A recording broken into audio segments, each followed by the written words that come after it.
السلام علیکم ورحمۃ اللہ وبرکاتہ۔ اس وقت میں آپ کے سامنے سورہ بنی اسرائیل کی آیات نمبر 110 اور 111 110 111 کا ترجمہ لے کر حاضر ہوں۔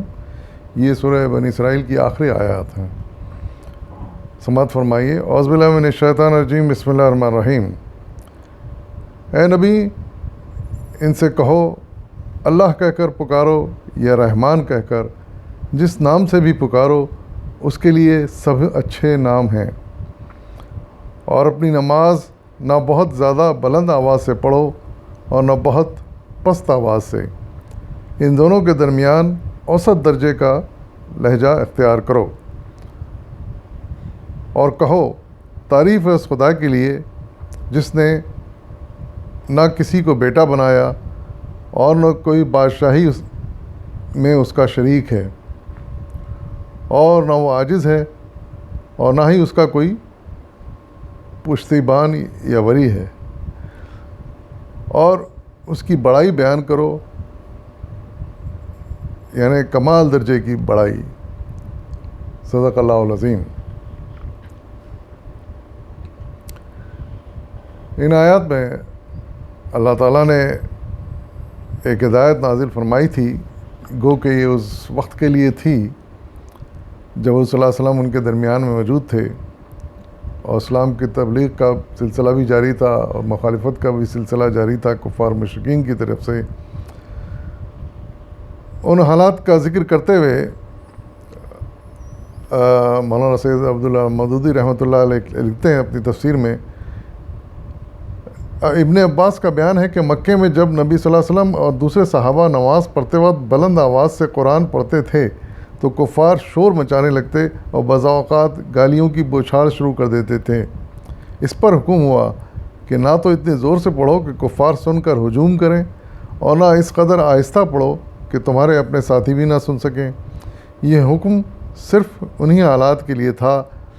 مدینے میں جب حالات بدل گئے تو یہ حکم باقی نہ رہا۔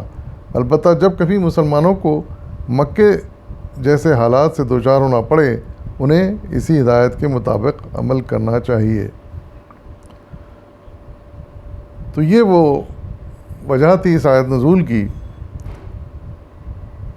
لیکن ایک بات یہ سمجھ میں آتی ہے اس آیت سے کہ بہرحال نماز میں جب تلاوت ہو تو نہ بہت چیخ چیخ کے کی جائے کہ سماعت پر بار گزرے، اور نہ اتنی آہستہ کی جائے جو کہ سنائی بھی نہ دے مقتدین کو۔ تو مناسب اور معتدل آواز کے ساتھ اور اچھی خوش آوازی کے ساتھ خوش انداز لہجے میں ٹھہر ٹھہر کے تلاوت کی جائے تاکہ مقتدی بھی اچھی طرح اس کو سن سکیں اور سمجھ سکیں۔ اور پھر ایک اور بات بھی اس سے اہم اس آیت سے معلوم ہوتی ہے کہ اللہ تعالیٰ کو کسی بھی اچھے نام سے مخاطب کیا جائے تو اس میں کوئی برائی نہیں ہے، صرف وہ نام ایسا ہو جو ایک قادر مطلق ہستی کے لیے مناسب ہو، سوٹ کرتا ہو، یا وہ اس کی کسی نہ کسی خاصیت کو بیان کرتا ہو۔ مختلف زمانوں میں ایسی قادر مطلق ہستی کے لیے، رب السماوات کے لیے انسانوں نے اپنی اپنی زبانوں میں الفاظ رکھے ہیں، استعمال کیے ہیں۔ مثال کے طور پر انگلش میں گاڈ کہا جاتا ہے، اس سے مراد ان کی اصل میں وہی ہوتا ہے رب السماوات۔ اردو میں ہم لوگ اسے خدا کہتے ہیں، ہماری مراد بھی ہم جب خدا کہتے ہیں یہی رب السماوات قادر مطلق سے ہے۔ پھر عربی میں تو اللہ کہا جاتا ہے زیادہ تر،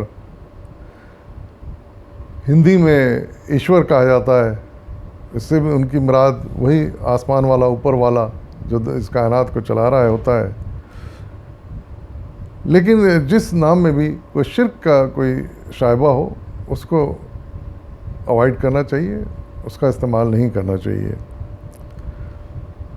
رہ گیا عربی زبان میں تو چونکہ قرآن نازل ہوا ہے تو اور 6666 آیتیں اللہ تعالیٰ نے نازل کی ہیں، ان میں اللہ تعالیٰ نے اپنے مختلف خاصیتیں بیان کی ہیں،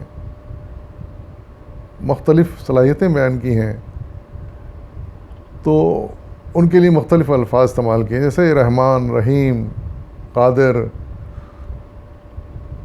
غالب، یہ ساری چیزیں، یہ سارے نام، یہ سب صحیح ہیں، سب اچھے ہیں، کیونکہ وہ کوئی نہ کوئی اللہ تعالیٰ کی صفت کو بیان کرتے ہیں۔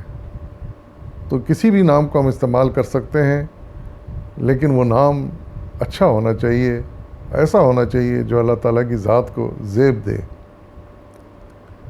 وآخر دعوانا والحمد للہ رب العالمین۔